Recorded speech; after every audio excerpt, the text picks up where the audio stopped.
Hey, it's Trent. Welcome back to another video. And today's kind of not such a happy video, but I was just interviewed by the news about bike infrastructure here in the town I live in called Eagle Mountain. Unfortunately, yesterday, there was a student who was riding their bicycle to school who got hit and airlifted to a regional hospital. And I took it upon myself to go speak to City Council. I have found that while the bike infrastructure here is a good start, there are a few things that, if changed, could really make a big difference in the walkability and cyclability, bikeability of Eagle Mountain. So I went to the City Council meeting yesterday and gave what I would say was my worst public comment ever, because it was sort of word salad. I didn't know how much time I had left, but here's that clip of me talking about the infrastructure and the ease of being involved in the political process here in Eagle Mountain. Hello, Council. My name is Trent Sigurd. I'm a resident of Eagle Mountain since July. I love it here.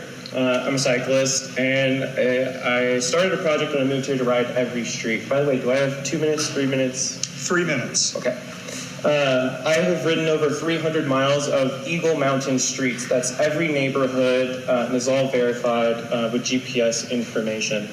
We've really built an awesome city, and like I said, I enjoy living here, and I enjoy riding my bicycle here. The Pony Express trail on the side of the road is fantastic, and is an asset, I think, for the city that leads you to many schools.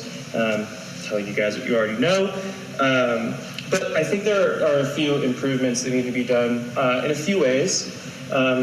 First of which being infrastructure improvements. I want to highlight specifically that when there is a crosswalk with the pedestrian walk sign that is green, the left turn arrows, I'm talking specifically at the high school, the left turn arrows are yield even when the crosswalks are occupied. And so I think drivers are really looking for their hole on other cars to get through, and they aren't looking for pedestrians who have the right of way with the pedestrian walk signs. I would really encourage the traffic commission, if you have one of those, to really look at the timing of the lights and turning the turn arrow light red when the crosswalk's occupied. I also had a great discussion at Shop Utah event with the program director at the library. She said she put together, I forget her name, I'm very sorry. She put together a bike rodeo event, and unfortunately that was very poorly attended, and that could be for many reasons, but it seemed like a really great event, and I would love to see that to start getting into schools to, we do traffic education, driver education in schools here. We also need to encourage biking, walking, and different pedestrian sort of education for children. So after the City Council meeting, I was messaged by Fox News to speak on bicycle and pedestrian safety here in Eagle Mountain and in the greater Utah County area. And so I met them one intersection down from where the incident happened, but at an intersection that I personally think could be improved fairly easily. And that change would be changing the left turn arrow to a red arrow when the crosswalk is occupied, because cars are really looking for other cars when trying to make a left turn, as opposed to looking behind them and looking in front of them on the cycle paths. Here's the news clip, and after that I'll play the full interview that I recorded with the news broadcasters.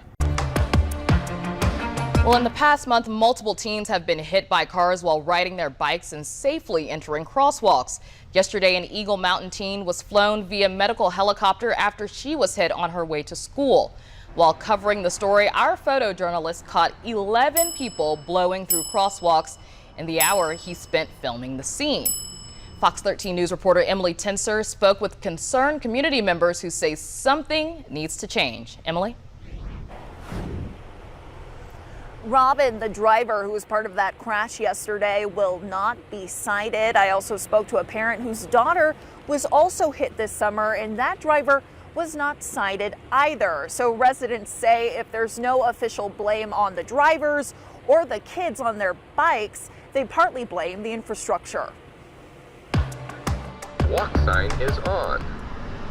The day after a car hit a teen riding her e-bike to school, 14, 13. the Eagle Mountain community is questioning what can be done to protect their youth. Oh, worst call you could ever get in your life. Tuesday morning, a 16-year-old on an e-bike was heading southbound on the bike trail while a woman was driving north on the Pony Express Parkway. The woman in the car turned, and as she turned, the 16-year-old gal on the e-bike entered the intersection and impacted the side of her car. You pull up and come up over the hill and you see all the flashing lights, and worst case scenario enters.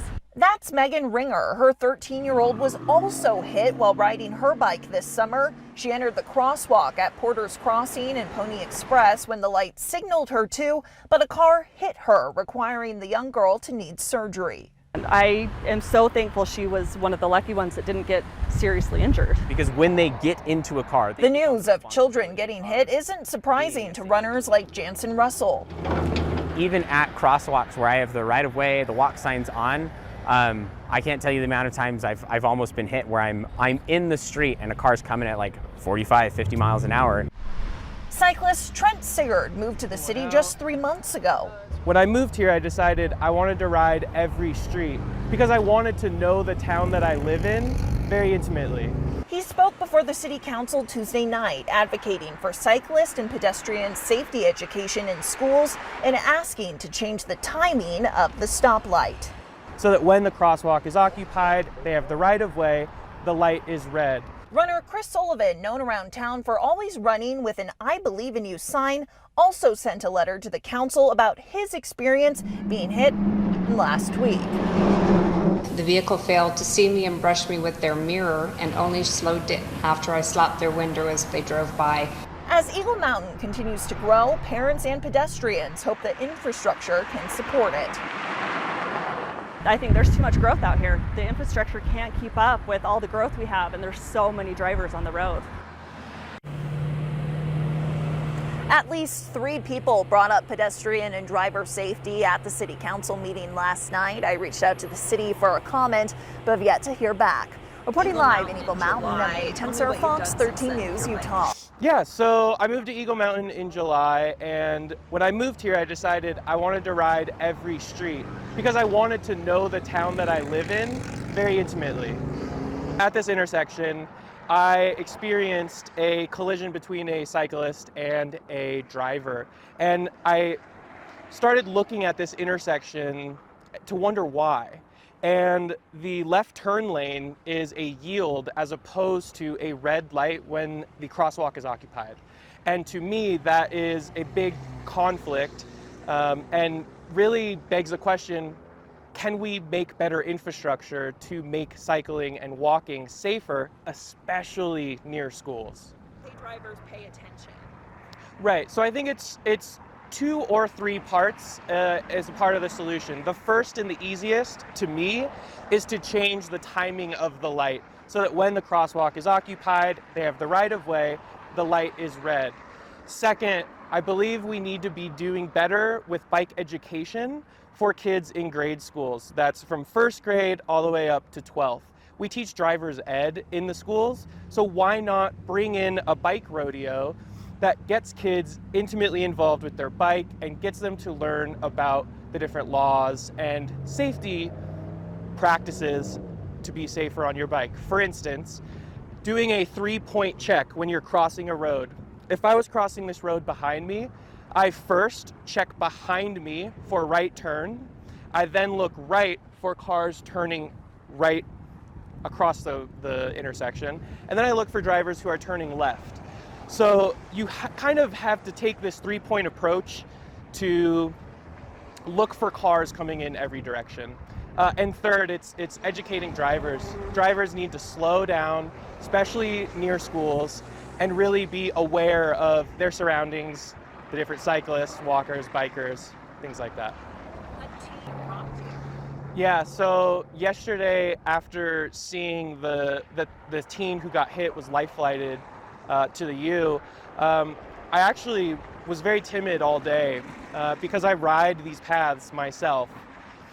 Before I moved to Eagle Mountain, I got really involved in local government and the impact that you can make as a citizen by making your voice heard.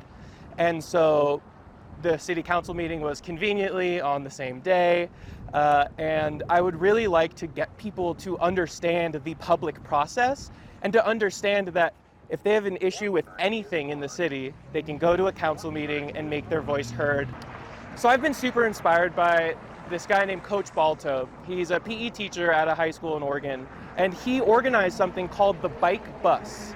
Essentially what it is he takes the bus routes around the city and he rides his bike along those routes. And instead of getting on the bus, sitting down and being taken to school, kids are able to join on their bicycles as they ride through neighborhoods and ride together. And that makes them much more safe. I think that bike buses have the ability to really create community. You get to meet your neighbors, and we get to help these children increase their independence. And it's statistically proven that kids who get active in the morning, who ride their bikes to schools, are better learners.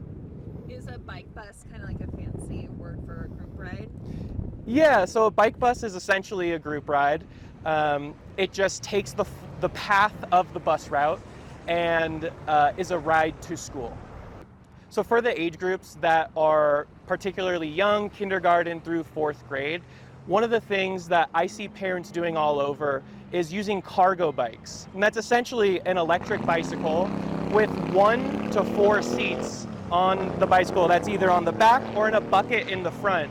And parents are using these bicycles to carry their kids to school and to avoid the school pickup line.